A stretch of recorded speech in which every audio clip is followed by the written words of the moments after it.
Ito na yung mga kalabasa seedlings. 8 days old mula sa pagkapunla. At ayan na yung ano niya mga idol. Yung gaano sila kalaki. 65 piraso lahat yan mga idol.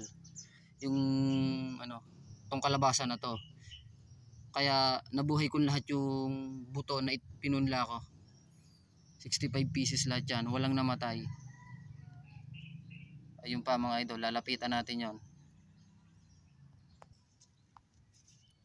Yan mga idol, oh. Healthy yung mga punla. Ito yung ano mga idol, indikasyon na pwede na siyang i-transplant. Yung dahon niya sa gitna. Yan. This week pwede nang i-transplant yan sa lupa para mas mabilis na siyang lumaki.